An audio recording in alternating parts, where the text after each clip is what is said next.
आज की क्लास में हम भारत के जो उद्योग है, इंडस्ट्रीज ऑफ इंडिया, इनको डिस्कस करेंगे। आरएस में अगर देखें तो ये प्री का टॉपिक है केवल, तो आपको मेन इंडस्ट्रीज कब स्थापित हुई थी, सबसे पहला प्लांट या संयंत्र कहाँ लगा था, कौन से वर्ष में लगा था, ये थोड़ा सा आपको ध्यान होना चाहिए। तो इतनी प्री की नॉलेज होगी वो काफी होगा।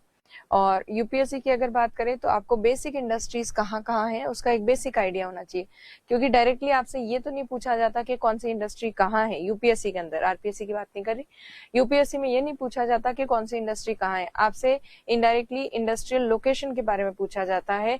जैसे लास्ट टाइम एक बार क्वेश्चन बना था कि रिफाइनरीज ज्यादा कोस्टल रीजन के पास ही क्यों है, तटवर्ती क्षेत्र के पास ही क्यों स्थापित की जाती है।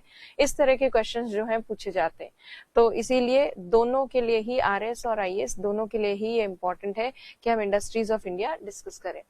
तो अब आरएस में केवल आरएस के स्टूडेंट्स को ओनली प्री के हिसाब से पढ़ना है, इसलिए ये काफी फैक्चुअल जाने वाला है ये वाला क्लास, बट फिर भी आपको बेसिक पॉइंट्स जो है वो थोड़े थोड़े याद रखने। अब देखिए इंडस्ट्रीज ऑफ इंडिया, भारत में अगर हम उद्योगों को देखें तो उद्योगों में 8 प्रमुख ऐसे उद्योग हैं जिनको भारत की इकोनॉमी का कोर माना जाता है, मतलब मेन इंडस्ट्रीज हैं जो कि इंडस्ट्रियल प्रोडक्शन को या औद्योगिक जो उत्पादन होता है उसको बहुत बड़े स्तर पर प्रभावित करती हैं। इसीलिए अक्सर कई बार प्री वगैरह में क्वेश्चन पूछ लिया जाता है कि कौन से ऐसे उद्योग है जो 8 कोर उद्योग में सम्मिलित हैं, तो इनकी जानकारी आपको होनी चाहिए। अब ये जो इंडस्ट्रीज हैं ये मेनली आईआईपी में लगभग 40% का योगदान करती है। आईआईपी क्या होता है, इंग्लिश में तो यहाँ लिखा हुआ है, सूचकांक होता है index of industrial production. Hindi में अगर देखें तो इसका मतलब होता है औद्योगिक उत्पादन का जो सूचकांक है, उस उत्पादन के सूचकांक में 40% भाग कौन से ये उद्योग है, ये वाले जो उद्योग है उनका 40% भागीदारी रहती है या योगदान रहता है। तो इसीलिए ये 8 कोर इंडस्ट्रीज इंडिया की इकोनॉमी के लिए बहुत ज्यादा इंपॉर्टेंट है, इसलिए ये प्री में सीधे क्वेश्चन बन सकता है। ये याद करनी है कौन से 8 कोर उद्योग हैं। तो कोयला, क्रूड ऑयल मतलब कच्चा तेल, प्राकृतिक गैस नेचुरल गैस, रिफाइनरीज या ऑयल रिफाइनरी भी लिख सकते हैं यहाँ पर, शोधनशाला, उर्वरक fertilizers, steel industry, cement industry और इलेक्ट्रिसिटी। तो ये मेन 8 कोर इंडस्ट्रीज हैं, इनके नाम याद होने चाहिए, प्री में क्वेश्चन आ सकता है। अब जो है आगे हम बात करते हैं 8 कोर इंडस्ट्रीज के बाद। तो 8 कोर उद्योगों के बाद भारत के प्रमुख अगर औद्योगिक केंद्र हम देखें, इंडस्ट्रियल रीजन्स इंडिया में कौन कौन से हैं, तो देखिए यहाँ पे आपको जो डार्क पार्ट नजर आ रहा है ये इंडस्ट्रियल रीजन है इंडिया के, और इसमें से ये जो आपको दिख रहा है ये है NCR industrial region, national capital industrial region. जो राष्ट्रीय राजधानी है दिल्ली और उसके आसपास वाले जो क्षेत्र हैं वहां स्थित औद्योगिक केंद्र है ये। और दिल्ली के आसपास वाला ये जो इंडस्ट्रियल रीजन है ये भारत का सबसे नवीनतम, सबसे नया बना हुआ लेटेस्ट इंडस्ट्रियल रीजन है, सबसे नवीनतम औद्योगिक प्रदेश है। और आपको पता है इसके आसपास यूपी से, पंजाब से, हरियाणा से काफी कृषि उत्पाद आते हैं, एग्रीकल्चर प्रोडक्ट्स आते हैं। इसीलिए इस इंडस्ट्री में मेनली कृषि आधारित उद्योग काफी ज्यादा है। कृषि आधारित उद्योग या एग्रीकल्चर मार्केट वगैरह जो है आसपास के क्षेत्रों से कृषि उत्पाद आते हैं यहाँ पे बिकने के लिए, तो ये वाला एरिया इसके लिए भी जाना जाता है। तो एग्रीकल्चर के लिए इम्पोर्टेंट है। कृषि के अलावा ये कैपिटल है इंडिया का, कैपिटल रीजन में कई सारी आईटी सेक्टर की कई सारी जो इंडस्ट्रीज है वो स्थापित है। कृषि के अलावा आईटी सेक्टर के अलावा आपको ध्यान होगा ऑटोमोबाइल जो सेक्टर है वो भी यहाँ पे काफी डेवलप्ड है, ऑटोमोबाइल उद्योग भी यहाँ काफी स्थापित है। आपको याद होगा बहुत पहले मारुति का जो यहाँ पे इंडस्ट्री है या उसमें कुछ वर्कर्स ने स्ट्राइक किया था और वो सब किया था, तो उससे आपको पता चलता है कि मारुति वगैरह के प्लांट्स जो हैं वो यहाँ पर स्थापित है, संयंत्र यहाँ स्थापित है। तो ऑटोमोबाइल के लिए भी जाना जाता है ये वाला क्षेत्र। तो ये सबसे नया प्रदेश है जो कृषि, आईटी सेक्टर और उसके साथ साथ ऑटोमोबाइल के लिए जाना जाता है। अब देखिए इसका नाम, तो देखिए नवीनतम एनसीआर क्षेत्र नवीनतम औद्योगिक केंद्र है, कृषि, आईटी और ऑटोमोबाइल के लिए फेमस है। नेक्स्ट जो इंडस्ट्रियल रीजन है वो है ये गुजरात वाला, इसे कहते हैं अहमदाबाद वडोदरा इंडस्ट्रियल रीजन या औद्योगिक केंद्र। और ये अहमदाबाद वडोदरा औद्योगिक केंद्र जो है यहाँ पर आपको याद होगा हमने पेट्रोलियम देखा था, तेल कहाँ मिलता है गुजरात में, तो गुजरात में यहाँ अंकलेश्वर नाम के स्थान है, वहां पर तेल मिलता है। तो यहाँ पर तेल के कई सारे क्षेत्र हैं जहाँ से ऑयल निकलता है। इसी वजह से गुजरात में यहाँ पर कई सारी रिफाइनरीज वगैरह है।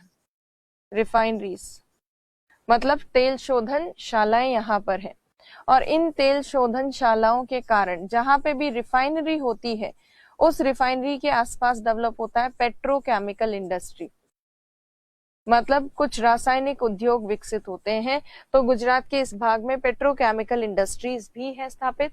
उसके साथ साथ जब दिल्ली में प्रॉब्लम हुई प्लांट्स में, कई लेबर्स ने जो है हड़ताल की, कई सारे लैंड लॉस वगैरह जो मतलब वहां पे टैक्सेस वगैरह ज्यादा लगते हैं, और इसी वजह से गुजरात सरकार की फेवरेबल टैक्स पॉलिसीज आदि के कारण कई सारी ऑटोमोबाइल इंडस्ट्रीज ने अपने प्लांट जो है वो गुजरात में स्थापित किए।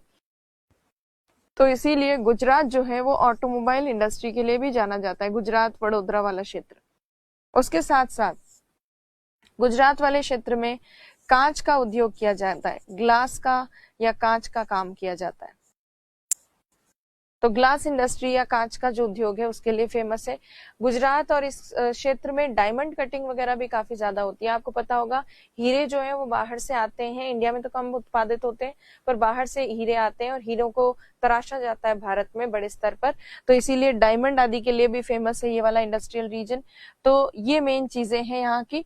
और ऑटोमोबाइल, रिफाइनरी, पेट्रोकेमिकल, कांच उद्योग, उसके साथ साथ डायमंड कटिंग वगैरह भी यहाँ पर होती है। तो ये गुजरात का अहमदाबाद वडोदरा औद्योगिक केंद्र। अच्छा, मेन चीज तो मैं भूल गई, सूती वस्त्र उद्योग के लिए विख्यात है गुजरात और महाराष्ट्र। ये दो जो हैं ये सूती वस्त्र उद्योग के लिए, कॉटन टेक्सटाइल इंडस्ट्री के लिए फेमस है, क्योंकि यहाँ पर कपास का उत्पादन काफी अच्छा खासा होता है। तो सूती वस्त्र उद्योग, कांच उद्योग, पेट्रोकेमिकल, ऑटोमोबाइल उद्योग, इन सब के लिए फेमस है। अब अगले औद्योगिक प्रदेश की बात करते हैं, जो कि है मुंबई पुणे इंडस्ट्रियल रीजन। मुंबई पुणे जो औद्योगिक केंद्र है, मुंबई में भी तेल निकलता है, मुंबई हाई वाले क्षेत्र में, इसीलिए रिफाइनरीज है और रिफाइनरी के पास में पेट्रोकेमिकल इंडस्ट्रीज होती है। तो यहाँ पर मुंबई पुणे वाले क्षेत्र में पेट्रोकेमिकल उद्योग स्थापित हैं। उसके साथ साथ अभी हमने देखा सूती वस्त्र उद्योग के लिए जैसे गुजरात फेमस है, वैसे ही कॉटन टेक्सटाइल के लिए महाराष्ट्र भी फेमस है। उसके अलावा यहाँ पर आईटी सेक्टर भी काफी डेवलप्ड है, आईटी सेक्टर का भी विकास काफी अच्छा खासा हुआ है। प्लस ऑटोमोबाइल इंडस्ट्री यहाँ पर काफी ज्यादा विकसित है, और ये इंडिया का फाइनेंशियल हब भी माना जाता है मुंबई वाला एरिया। तो काफी इंपॉर्टेंट क्षेत्र है ये। तो इन सब चीजों के लिए जाना जाता है, petrochemical, cotton textile, IT, automobile. तो देखिए अभी जो हमने डिस्कस किया, मुंबई पुणे औद्योगिक केंद्र भारत का, अच्छा ये भारत का सबसे बड़ा औद्योगिक केंद्र है, लार्जेस्ट इंडस्ट्रियल रीजन है। ये था सबसे नवीनतम, ये है सबसे बड़ा, और ये जो यहाँ पर पश्चिम बंगाल में ये सबसे पुराना, सबसे नया, सबसे पुराना, सबसे बड़ा, नया, पुराना और बड़ा, ये तीन स्थान अलग से आपको ध्यान होने चाहिए। तो सबसे बड़ा औद्योगिक केंद्र है, सूती वस्त्र उद्योग के लिए, पेट्रोकेमिकल, ऑटोमोबाइल और आईटी उद्योग के लिए फेमस है। अब अगला जो औद्योगिक प्रदेश है, इंडस्ट्रियल रीजन, उसको देख लेते हैं। वो है ये यहाँ पर जो आपको दिख रहा है, बेंगलोर चेन्नई औद्योगिक केंद्र। बेंगलोर चेन्नई औद्योगिक केंद्र में आपको पता होगा बेंगलोर वगैरह जो है वो फेमस है किसके लिए, आईटी के लिए। ये एरिया इलेक्ट्रॉनिक्स के लिए फेमस है, इलेक्ट्रॉनिक गैजेट्स वगैरह जो है इलेक्ट्रॉनिक्स के लिए फेमस है। प्लस ऑटोमोबाइल इंडस्ट्री यहाँ पे काफी फेमस है, ऑटोमोबाइल इंडस्ट्री। तो ये तीन इंडस्ट्रीज हैं, और यहीं पर जो आईटी सेक्टर है उसके कारण भारत की सिलिकॉन घाटी, बेंगलोर वाला जो क्षेत्र है उसको कहा जाता है भारत की सिलिकॉन घाटी, सिलिकॉन वैली ऑफ इंडिया। तो इसके लिए फेमस है ये वाला इंडस्ट्रियल रीजन, बेंगलोर चेन्नई औद्योगिक केंद्र। तो इसी को देख लेते हैं। तो देखिए बेंगलोर चेन्नई औद्योगिक केंद्र, सिलिकॉन घाटी कहते हैं भारत की इसको, आईटी, इलेक्ट्रॉनिक्स, ऑटोमोबाइल, इन सब के लिए फेमस है। फिर आप यहाँ पे देखिए छोटा सा इंडस्ट्रियल रीजन औद्योगिक केंद्र जो आपको दिख रहा है, इसे कहते हैं केरल औद्योगिक केंद्र, केरल का उद्योग इंडस्ट्रियल रीजन। इसको अगर डिटेल में नाम दें तो इसका नाम है कोल्लम तिरुवनंतपुरम औद्योगिक केंद्र, कोल्लम तिरुवनंतपुरम इंडस्ट्रियल रीजन। ये यहाँ पर जो इंडस्ट्रियल रीजन है, कोच्चि जो पोर्ट है, बंदरगाह, वहां पे आयात किया जाता है, इंपोर्ट किया जाता है तेल, और उस तेल की रिफाइनरी यहाँ पर स्थापित है। तो इसीलिए पेट्रोकेमिकल इंडस्ट्री के लिए फेमस है ये वाला क्षेत्र। और पेट्रोकेमिकल इंडस्ट्री के साथ साथ यहाँ पर कृषि उत्पाद भी प्राप्त होते हैं या उसका उद्योग भी है, एग्रीकल्चर प्रोडक्ट्स का, उसमें खास तौर पर मसालों का। तो यहाँ पर मसालों का उद्योग काफी ज्यादा बड़े स्तर पर स्थापित है।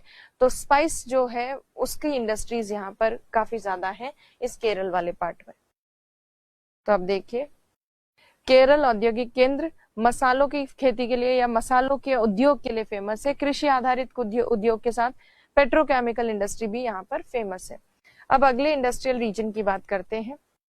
यहाँ पर अगला इंडस्ट्रियल रीजन जो दिख रहा है वो है विशाखापट्टनम गुंटूर, विशाखापट्टनम गुंटूर औद्योगिक केंद्र, गुंटूर या गंटूर।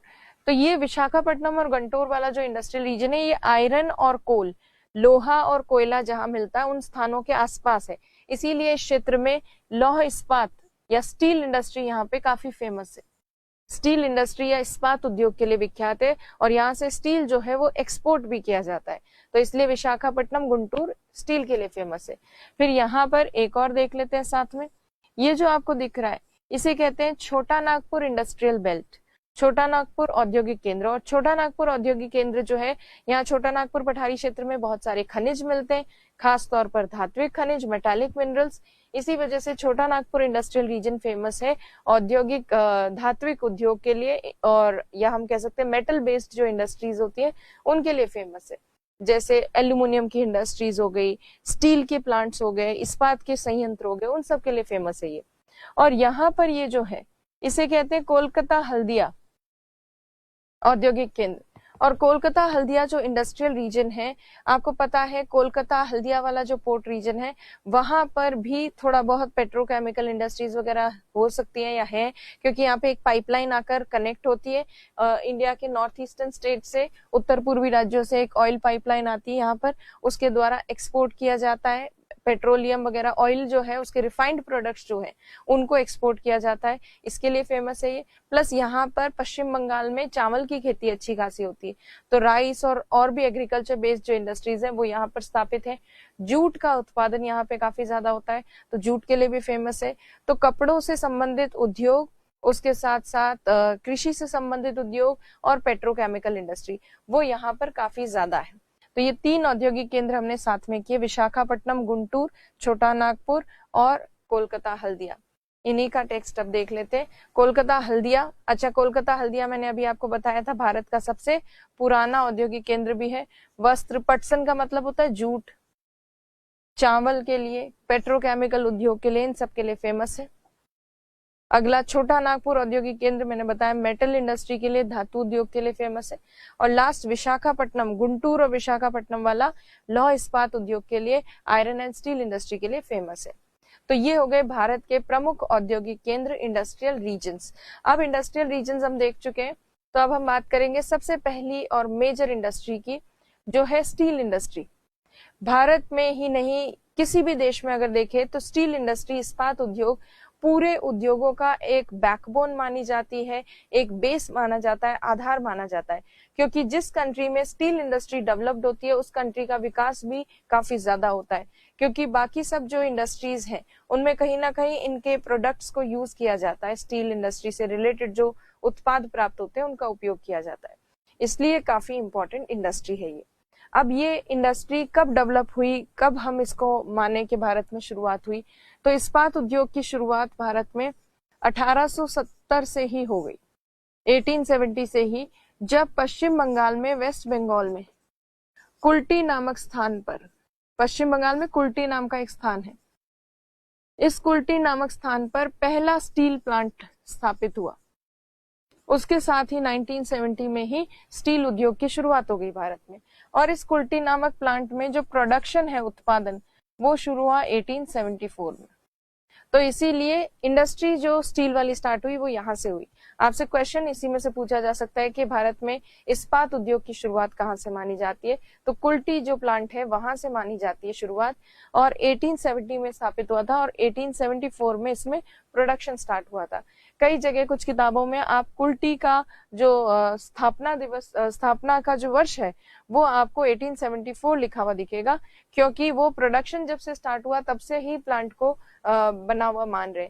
तो आप 1874 आए चाहे 1870 आए, दोनों में से जो ज्यादा क्लोज हो वो आपको टिक करना है। वैसे 1870 में स्थापित हुई थी, 74 में प्रोडक्शन उत्पादन शुरू हुआ था।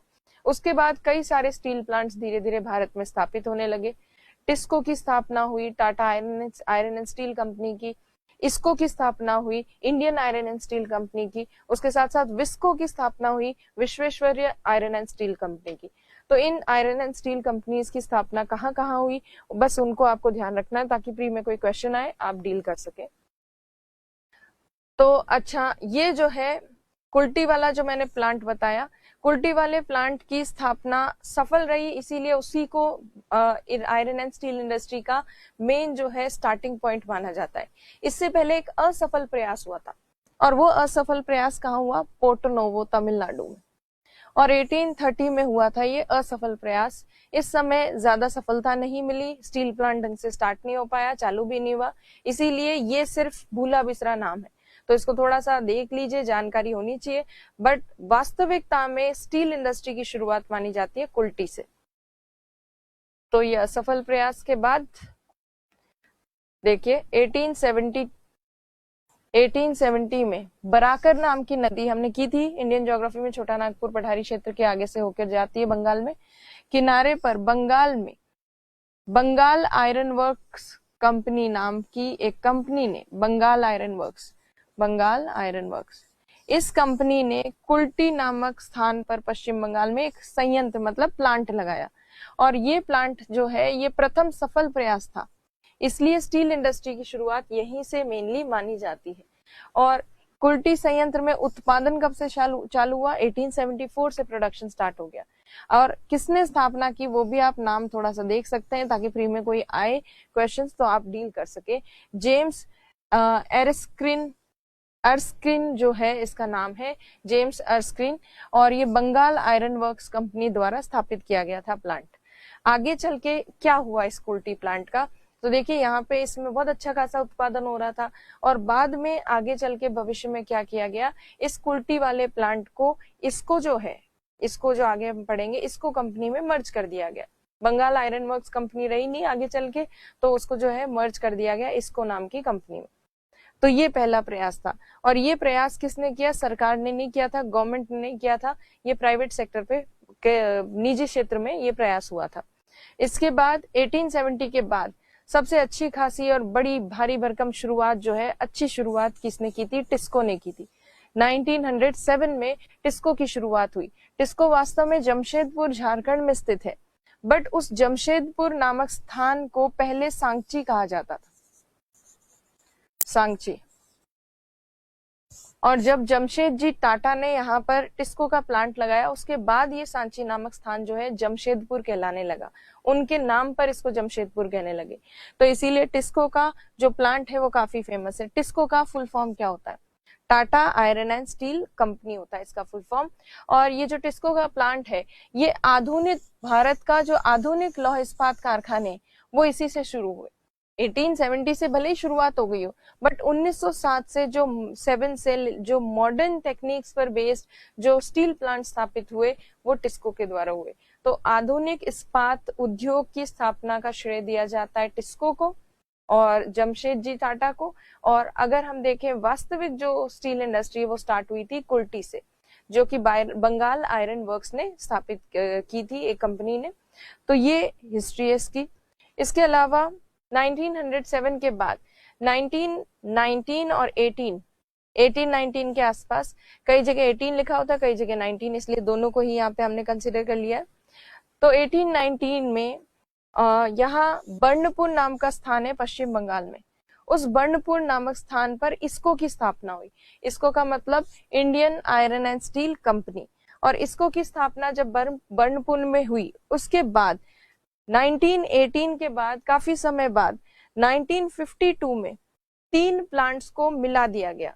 ये 3 प्लांट्स को मर्ज इसलिए किया गया क्योंकि तीनों प्लांट्स जो है पश्चिम बंगाल में आसनसोल नाम का एक शहर है उसके आसपास ही स्थित थे।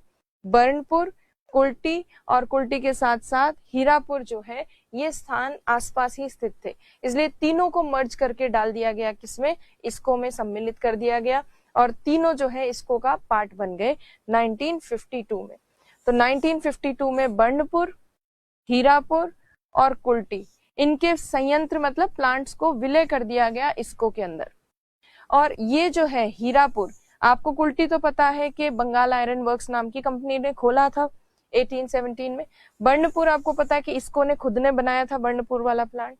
अब ये जो है हीरापुर वाला प्लांट कहाँ से आ गया, तो हीरापुर वाला प्लांट बनाया था एक और अन्य कंपनी ने जो कि ज्यादा फेमस नहीं है, और इस अन्य कंपनी ने 1909 में ये प्लांट बनाया था। इस कंपनी का नाम है Steel Corporation of Bengal. Steel Corporation of Bengal ने जो स्थापित किया था हीरापुर वाला प्लांट, वो भी आगे चलकर किसका पार्ट बन गया, इसको का पार्ट बन गया। तो इसको में मर्जर हुआ 3 प्लांट्स का 1952 में। उसके बाद मर्जर के बाद, ये मर्जर करने के पीछे रीजन, आसनसोल नाम का जो बंगाल में शहर है उसके आसपास ही स्थित है ये तीनों प्लांट्स। और आगे चल के इसको को 1976 में इसको को नेशनलाइज कर दिया गया। हालांकि नेशनलाइजेशन का जो प्रोसेस है वो प्रभावी रूप से स्टार्ट हुआ केवल 2005 में। तो इसको भी पहले प्राइवेट सेक्टर की थी, ये जो है कुल्टी वाला प्लांट भी प्राइवेट सेक्टर में था, और जमशेदपुर में जो टिस्को का प्लांट था वो भी प्राइवेट सेक्टर का था। इवन इसको वाला प्लांट भी शुरुआत में प्राइवेट सेक्टर का था। आगे चलकर इसका राष्ट्रीयकरण किया गया, गवर्नमेंट ने उसको ले लिया, अंडरटेक कर लिया। और गवर्नमेंट ने जब स्टार्ट किया प्रोसेस, तो एमओयू वगैरह साइन तो हो गए थे 1976 में, बट वो प्रभावी कब से हुआ, 2005 से हुआ। तो ये कुछ प्रमुख प्लांट्स हैं। अब अभी तक हमने जो प्लांट्स किए हैं कौन कौन से हैं, एक तो कुल्टी जो वेस्ट बंगाल में है, टिस्को, इसको, और टिस्को इसको के बाद एक और प्लांट स्थापित हुआ जिसका नाम है विस्को। अब विस्को प्लांट जो है ये भद्रावती, कर्नाटक में भद्रावती नाम का स्थान है, वहां पर इसकी स्थापना हुई। और विस्को का फुल फॉर्म जो है, उसका फुल फॉर्म है Visvesvaraya iron and steel company. इस Visvesvaraya iron and steel company का पहले नाम था Mysore iron and steel company. तो ये आयरन एंड स्टील कंपनी की स्थापना हुई, और ये जो है ये पहली पूर्ण रूप से सार्वजनिक या पब्लिक सेक्टर की जो कंपनी है वो ये थी। इससे पहले सारी प्राइवेट सेक्टर की थी, ये पहली पब्लिक सेक्टर की कंपनी थी जो गवर्नमेंट के द्वारा डाली गई। तो पहली सार्वजनिक संयंत्र जो है, फर्स्ट पब्लिक जो प्लांट है वो ये वाला था, विस्को वाला। टिस्को भी प्राइवेट था, इसको भी प्राइवेट था, कुल्टी भी प्राइवेट था। ये फर्स्ट जो है पब्लिक सेक्टर का प्लांट स्थापित हुआ था। तो ये इंपॉर्टेंट है, ये क्वेश्चन बन जाता है प्री में कि पहला कौन सा था पब्लिक सेक्टर का, और स्टील उद्योग की जो स्थापना है वो कब से मानी जाती है, और जमशेदपुर का पुराना नाम क्या था। और आपसे पूछा जा सकता है आधुनिक लौह इस्पात कारखानों की शुरुआत कहाँ से हुई। और फिर ये भी पूछ सकते हैं कि वास्तविकता में कोई प्रयास अगर हुआ हो उस इस्पात उद्योग के लिए, सर्वप्रथम प्रयास जो है वो कब किया गया था और किसके द्वारा, तो पोर्टनोवो में किया गया था, 1830 में किया गया था। तो जैसे क्वेश्चन पूछा जाए वैसे आपको आंसर करना है प्री के हिसाब से। तो ये स्टील इंडस्ट्री इनके लिए फेमस है। अब स्टील इंडस्ट्री जो है भारत की स्वतंत्रता के बाद 1907 में जो Tata iron and steel company है वो अच्छे धमाके के साथ और अच्छे स्वरूप में भारत में स्टील इंडस्ट्री को बढ़ावा देने के लिए आई। उसके बाद दूसरी इंडस्ट्रीज भी धीरे धीरे, दूसरी जो कंपनीज जो हैं वो भी धीरे धीरे स्टील इंडस्ट्री की तरफ उनका रुझान बढ़ा, जैसे कि टिस्को के बाद आई इसको, विस्को वगैरह। परंतु आगे स्वतंत्रता के बाद सरकार ने भी थोड़ा सा स्टील इंडस्ट्री को बढ़ावा दिया। पहला जो फाइनेंशियल ईयर था, पहला जो 5 ईयर प्लान था, पहला पंचवर्षीय योजना जो थी सरकार की, उसमें सरकार ने कृषि के ऊपर ज्यादा ध्यान दिया, पर उद्योगों के ऊपर सरकार ने ध्यान देना शुरू किया दूसरी 5 ईयर प्लान में या दूसरी पंचवर्षीय योजना में। और इस दूसरी पंचवर्षीय योजना में सरकार बड़े स्तर पर इस्पात उद्योगों के विकास के लिए कई सारे अपनी तरफ से जो है पहल की, सरकार ने कई सारी चीजें लेकर आई, कुछ कंपनीज की स्थापना की, उसके साथ साथ एक ऑर्गेनाइजेशन की स्थापना की जो प्लांट्स को, संयंत्रों को डेवलप करे। तो उसी चीज को अब हम देखेंगे। तो देखिए, सरकार ने दूसरा जो 5 ईयर प्लान था, सेकेंड 5 ईयर प्लान मतलब दूसरी पंचवर्षीय योजना, इसमें सरकार ने हिंदुस्तान स्टील लिमिटेड नाम की एक कंपनी खोली और हिंदुस्तान स्टील लिमिटेड की कंपनी 1954 में खोली और इनको जिम्मेदारी दी हिंदुस्तान स्टील लिमिटेड को कि आप अंतरराष्ट्रीय सहयोग लीजिए और सहयोग के साथ स्टील प्लांट्स जो है उनको डेवलप कीजिए। तो इसने HSL ने, हिंदुस्तान स्टील लिमिटेड ने 1954 के बाद 55 से स्टार्ट करने प्लांट्स जो है उनको स्थापित करना शुरू कर दिया। हालांकि इन प्लांट्स में उत्पादन काफी लेट हुआ।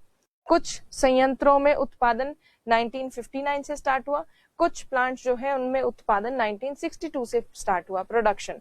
तो प्रोडक्शन लेट स्टार्ट हुआ बट स्थापित करने की जो कार्य है वो शुरू हो गया था 1955 से। तो अब जो है कौन कौन से प्लांट्स HSL ने, हिंदुस्तान स्टील लिमिटेड ने बनवाए। तो दुर्गापुर जो पश्चिम बंगाल में है वो प्लांट बनवाया और ये ब्रिटेन की मदद से बना है, ब्रिटेन की सहायता से बना है। राउरकेला, उड़ीसा में जो राउरकेला नाम का स्थान है ये जर्मनी की मदद से बना है। जर्मनी की एक कंपनी है क्रूप एंड डेमाग, क्रूप और डेमाग नाम की कंपनी ने हेल्प किया था। ये पहला ऐसा स्टील प्लांट है जो कि इंटीग्रेटेड है, पहला एकीकृत इस्पात उद्योग से इस्पात संयंत्र जो कि पब्लिक सेक्टर का था। एकीकृत का मतलब क्या हुआ, तो देखिए स्टील या आयरन एंड स्टील इंडस्ट्री जब होती है, आयरन एंड स्टील का मतलब कई सारे आयरन के बाय प्रोडक्ट्स वगैरह बनाते हैं, जैसे पिग आयरन बनाते हैं, कास्ट आयरन बनाते हैं और फिर आगे चलकर उनको यूज करके स्टील बनती है। तो कुछ प्लांट्स ऐसे होते हैं जो केवल पिग आयरन बनाते हैं, कुछ प्लांट्स ऐसे होते हैं जो केवल कास्ट आयरन बनाते हैं, इस तरह के आयरन के अलग अलग फॉर्म बनाते हैं और कुछ फाइनली स्टील बनाते हैं। बट ये पहला ऐसा प्लांट था जो एकीकृत था, इंटीग्रेटेड था, जिसमें सारा प्रोसेस स्टील निर्माण का वो एक साथ एक ही जगह एक ही प्लांट में होता था। इससे पहले प्राइवेट सेक्टर वालों ने कई सारे प्लांट्स ऐसे बनाए होंगे जो एकीकृत थे, जैसे हमने टिस्को वगैरह देखा, वो इंटीग्रेटेड प्लांट्स थे जरूर, परंतु पब्लिक सेक्टर का कोई इंटीग्रेटेड प्लांट अभी तक नहीं आया था।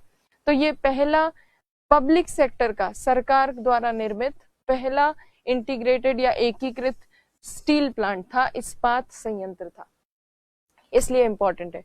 उसके अलावा भिलाई जो है छत्तीसगढ़ में, उसमें वहां पे भी भिलाई में भी एक प्लांट बना, USSR की मदद से बनाया गया।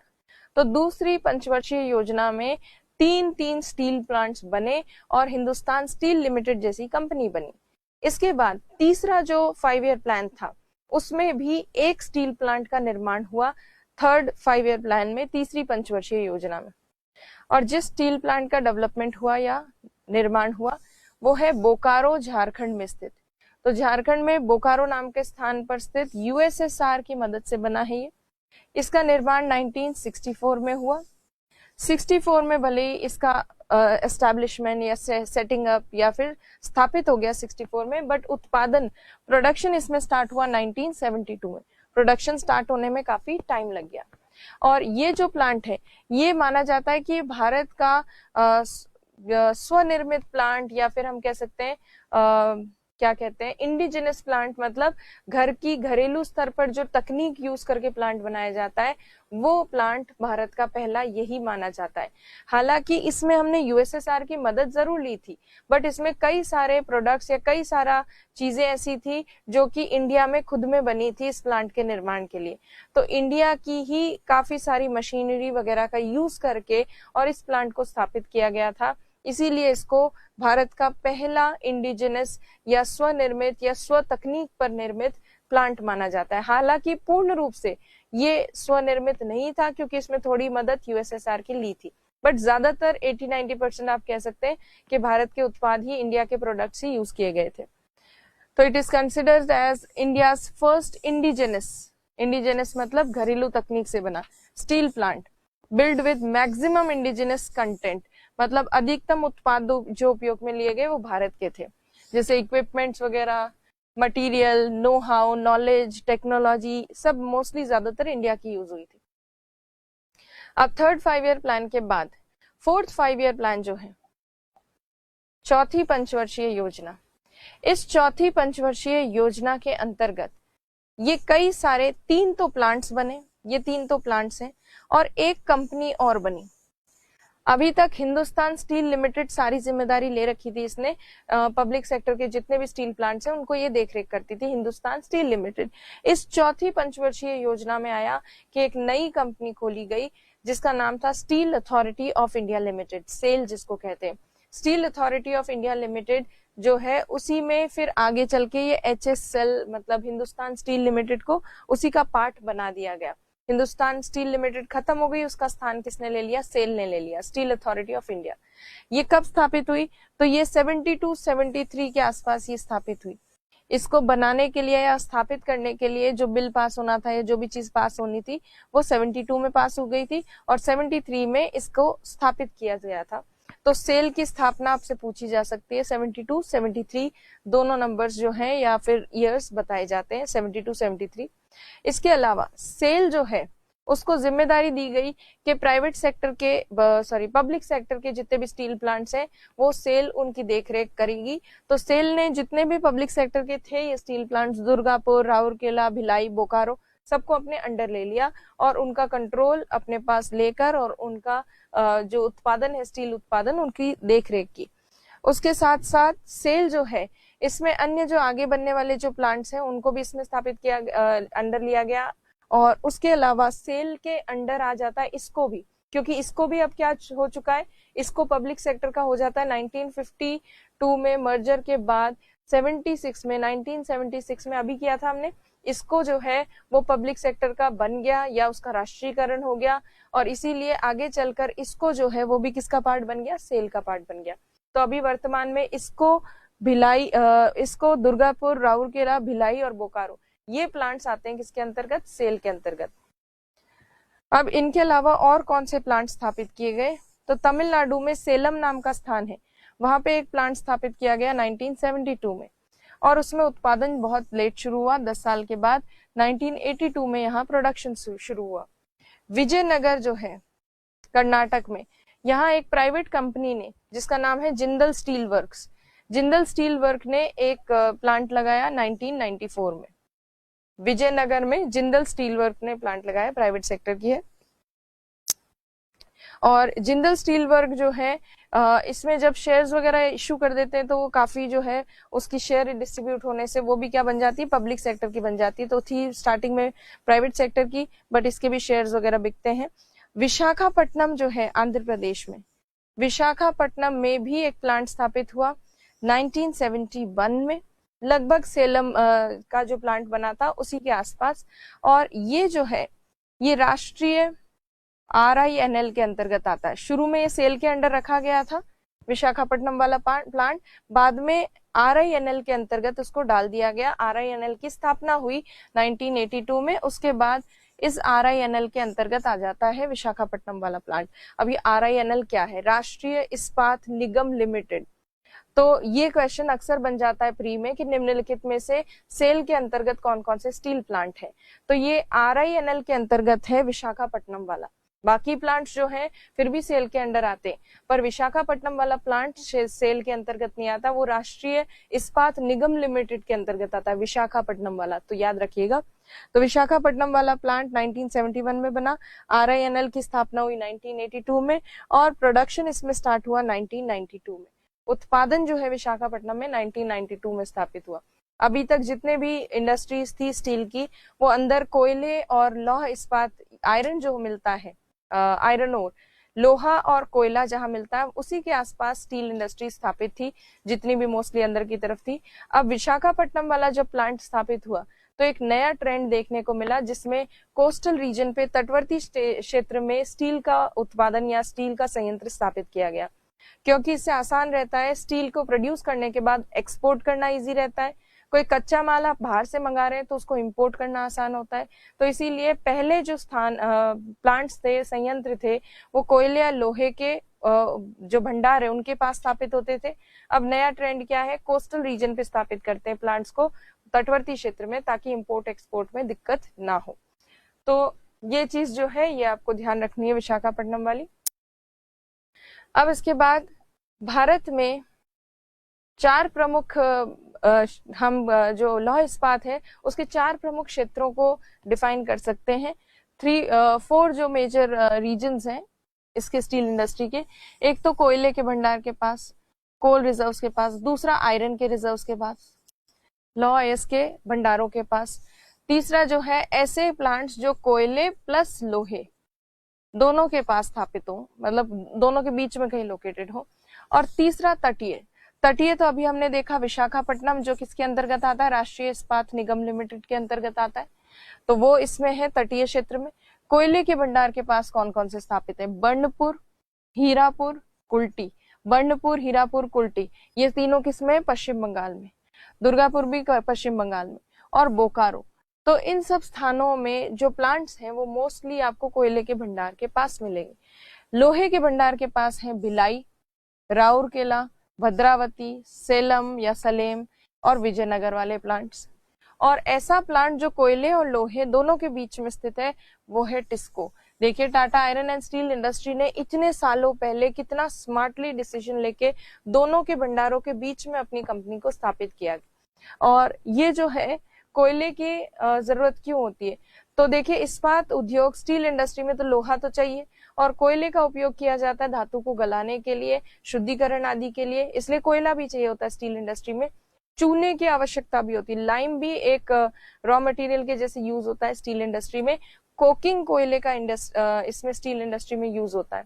और कोकिंग कोयला हम पढ़ चुके हैं कि भारत में ज्यादा कोकिंग कोयले का उत्पादन नहीं होता, हमें बाहर से मंगवाना पड़ता है। इसीलिए अभी कुछ समय पहले इंडिया की जो स्टील सेक्टर है या स्टील इंडस्ट्री है उसमें प्रोडक्शन तो बहुत बड़े स्तर पर हो रहा है, उत्पादन बहुत उच्च है, परंतु हमारे यहाँ के भारत के स्टील की मांग अंतर्राष्ट्रीय स्तर पे और राष्ट्रीय स्तर पे बहुत कम हो गई है। नेशनल और इंटरनेशनल लेवल पे इंडिया के स्टील की डिमांड काफी कम हो गई है। वो इसलिए क्योंकि इंडिया का स्टील बहुत महंगा पड़ता है, क्वालिटी भी एवरेज सी है, ठीक ठाक है, इतना कोई ज्यादा नहीं है कि कोई एक्स्ट्रा पैसे क्यों देगा। जब नॉर्मल सा स्टील आप प्रोड्यूस कर रहे हो प्लस आप महंगा दे रहे हो तो आपका कोई क्यों खरीदेगा। चाइना, जापान, इस तरह के जो देश हैं जो सस्ता और अच्छी क्वालिटी का कोई ये जो स्टील है वो उत्पादित करते हैं, उनसे लोग लेते हैं। इवन हमारे घरेलू जो इंडस्ट्रीज हैं, डोमेस्टिक जो इंडस्ट्रीज है जिनको स्टील की जरूरत होती है, वो भी बाहर से लेना ज्यादा पसंद करते हैं, क्योंकि इंडिया का स्टील महंगा पड़ता है। और इंडिया का स्टील महंगा क्यों पड़ता है, महंगा इसलिए पड़ता है क्योंकि हम बाहर से इम्पोर्ट करते हैं कोकिंग कोयले का।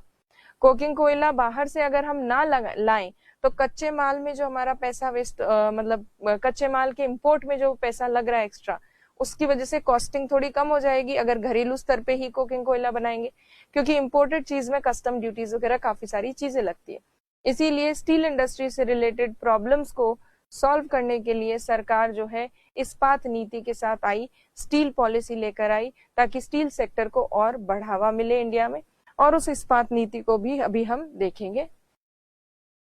इस्पात नीति को, स्टील जो पॉलिसी है उसको देखें उससे पहले मैप के ऊपर अगर हम लोकेट करें स्टील प्लांट्स को, तो यहाँ पर देखिए पश्चिम बंगाल में दुर्गापुर, और उसके अलावा बर्नपुर, बोकारो, यहाँ जमशेदपुर, ये बोकारो जमशेदपुर झारखंड में, बर्नपुर दुर्गापुर पश्चिम बंगाल में, राउरकेला उड़ीसा में, भिलाई छत्तीसगढ़ में, विजयनगर कर्नाटक में, भद्रावती कर्नाटक में, सेलम जो है ये तमिलनाडु में, और ये रहा विशाखापट्टनम।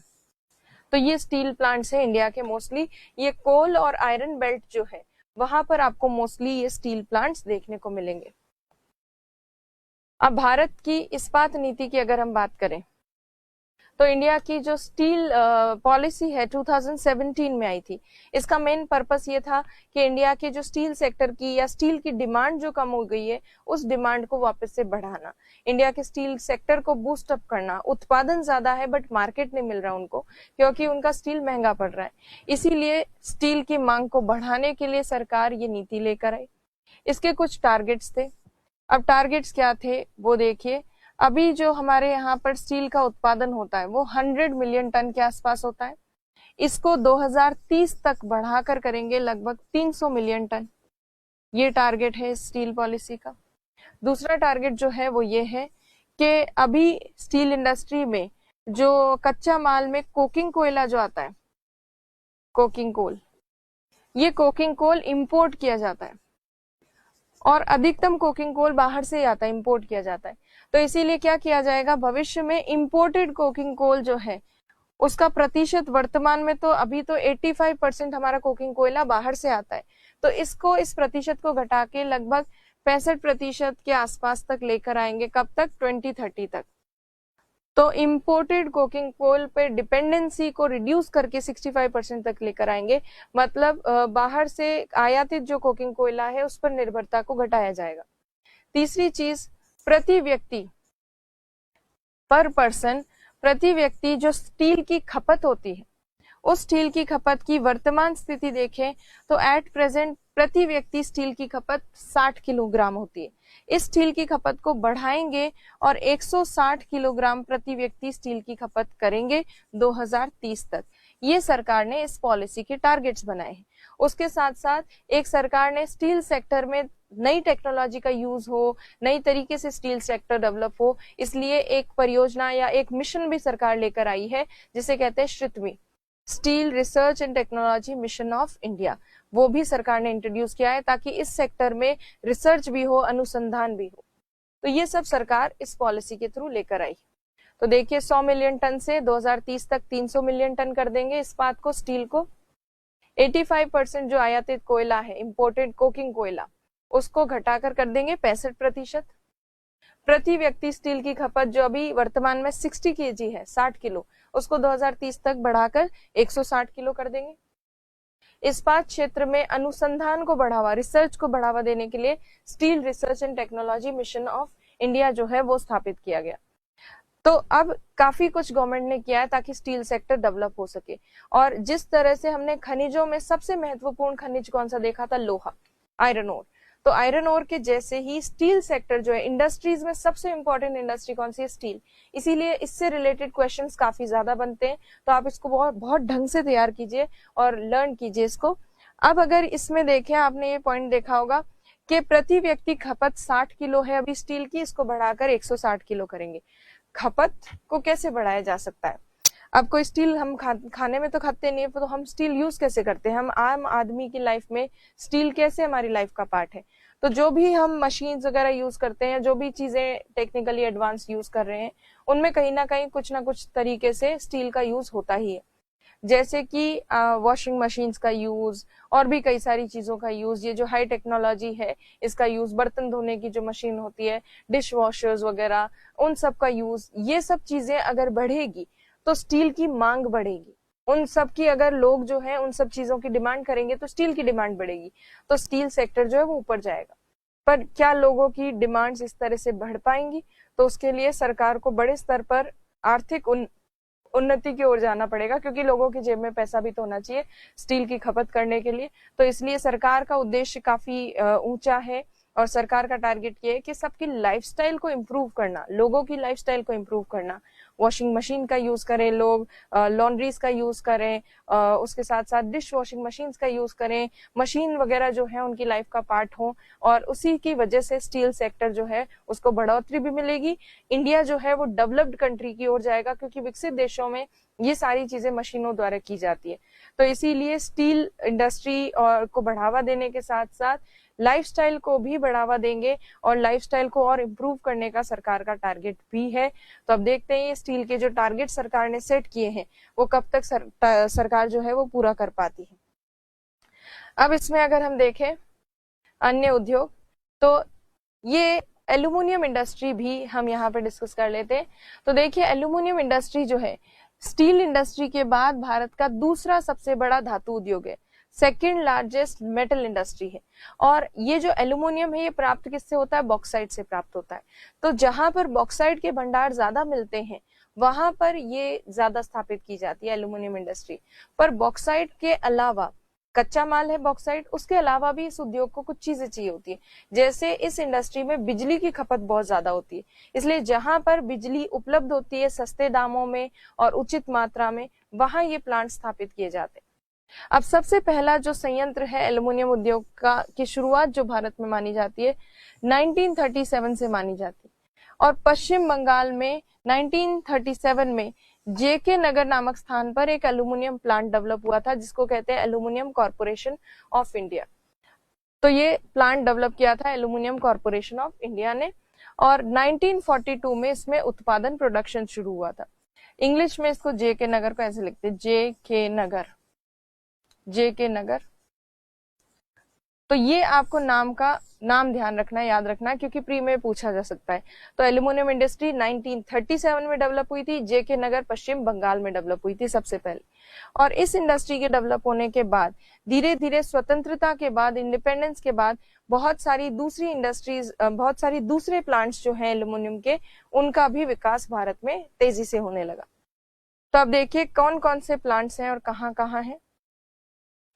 अभी जो मैंने आपको बताया वो तो स्थापित हो ही गया। उसके बाद जो है 1900 के डिकेड में, 1900 का जो था 1900 के बाद जो है कौन कौन से प्लांट्स डेवलप हुए वो देखिए।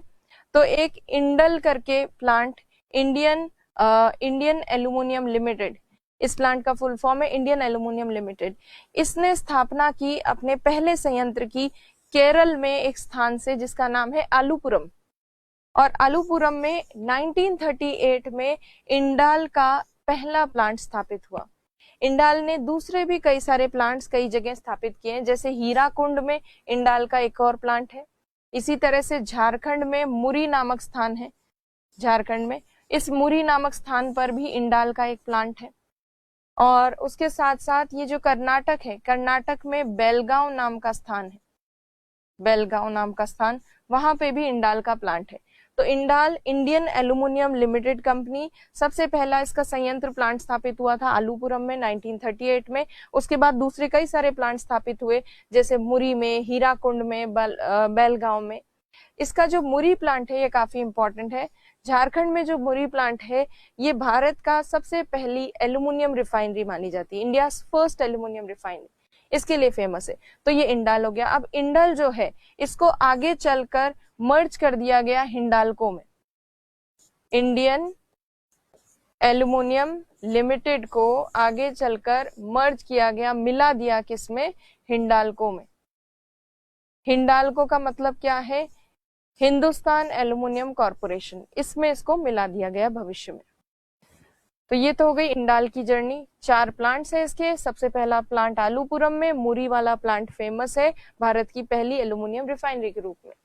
उसके बाद जो है इस इंडाल के बाद स्थापित हुआ हिंडाल्को, हिंदुस्तान एल्यूमिनियम कॉरपोरेशन, और इसकी शुरुआत हुई यूपी में रेणुकूट नामक स्थान पर पहला संयंत्र स्थापित किया इसने, फर्स्ट प्लांट इसने यहाँ एस्टैब्लिश किया। वो भी कब एस्टैब्लिश किया? आजादी के बाद 1958 में। उसके बाद अन्य अगर हम देखें तो मालको नाम का प्लांट 1965 में स्थापित हुआ था तमिलनाडु के मेटूर नामक स्थान पर, मेटूर तमिलनाडु। मालको का मतलब हुआ मद्रास एल्यूमिनियम कॉरपोरेशन, तो मद्रास एल्यूमिनियम कॉरपोरेशन का प्लांट मेटूर तमिलनाडु में स्थापित हुआ। उसके बाद 1965 में ही बाल्को नामक प्लांट स्थापित हुआ कोरबा छत्तीसगढ़ में, छत्तीसगढ़ का जो कोरबा जिला है वहां पे स्थापित हुआ, और इसका फुल फॉर्म है बाल्को का भारत एल्यूमिनियम कॉरपोरेशन। और फिर अगर देखें तो इन सब के बाद स्थापित हुआ नालको, काफी इंपॉर्टेंट है नालको। 1981 में नालको स्थापित हुआ, इसे कहते हैं नेशनल एल्यूमिनियम कॉरपोरेशन। इसका प्लांट अंगुल में भी है। अंगुल में तो स्मेल्टर है एल्यूमिनियम का, स्मेल्टर जो है वो स्थापित किया गया है। इसके अलावा नालको के प्लांट कोरापुट में भी है, दमनजोड़ी में है। इन सब स्थानों पर मेनली उड़ीसा में नालको जो है वो प्रभावी है या नालको स्थापित है। तो नालको नाम की कंपनी भी स्थापित हुई। तो इस तरह के कई सारी कंपनीज एल्यूमिनियम सेक्टर के अंतर्गत, एल्यूमिनियम इंडस्ट्री के अंतर्गत स्थापित की गई, स्वतंत्रता से पहले भी, स्वतंत्रता के बाद में भी। इनमें से इनके आपको थोड़ा बहुत वर्ष और कहाँ पे स्थापित हैं किसके प्लांट वो याद रखने पड़ेंगे, ताकि प्री में कोई क्वेश्चन आए तो आप डील कर सके। तो भारत में प्रमुख एल्यूमिनियम संयंत्र जो मैंने अभी आपको बताया वही Indal, Indian aluminium company limited, इसकी स्थापना ये निजी कंपनी के रूप में स्थापित हुई थी 1938 में, और आगे चलकर जो है 1944 में ये सार्वजनिक कंपनी बन गई 1944 में। और पहला संयंत्र इसका स्थापित हुआ था आलूपुरम केरल में। और इस कंपनी के अन्य जो प्लांट्स हैं वो हीराकुंड, मुरी में, बेलगांव में भी है। और अब इस कंपनी का विलय हो गया किसमें? हिंडाल्को में। और मुरी में भारत की पहली एल्यूमिनियम रिफाइनरी है जो मैंने अभी आपको बताई थी। और फिर देखिए हिंडाल्को, हिंडाल्को हिंदुस्तान एल्यूमिनियम कॉरपोरेशन है जिसमें इंडाल्को को मिला दिया गया है या इंडाल को मिला दिया गया है। और ये 1958 में आजादी के बाद रेणुकूट उत्तर प्रदेश में इसका पहला प्लांट लगा था। मालको मद्रास एल्यूमिनियम कंपनी 1965 में स्थापित, मेटूर तमिलनाडु में इसका प्लांट है। इसी तरह से बाल्को भारत एल्यूमिनियम कंपनी, स्थापना 1965 में, और इसका पहला संयंत्र कोरबा छत्तीसगढ़ में, ये भी हम देख चुके हैं। अब बात करते हैं सबसे इंपॉर्टेंट और जिसकी काफी सारे प्लांट्स हैं, वो है नालको, नेशनल एल्यूमिनियम कंपनी, 1981 में स्थापित हुई थी, और कोरापुट जो उड़ीसा में है वहां पर इसका मेन प्लांट है, कोरापुट। उसके अलावा भारत का सबसे बड़ा एल्यूमिनियम संयंत्र भी माना जाता है किसको, नालको को। सबसे बड़े एल्यूमिनियम प्लांट जो नालको के हैं वो कोरापुट में उड़ीसा में स्थित है, भारत का, इंडिया का लार्जेस्ट एल्यूमिनियम प्लांट। इसके अलावा दमन जोड़ी में इसकी एल्यूमिनियम रिफाइनरी है, और अंगुल नाम का जो जिला है वहां पर एल्यूमिनियम स्मेल्टर है। तो एल्यूमिनियम इंडस्ट्री में ये कुछ प्रमुख चीजें हैं।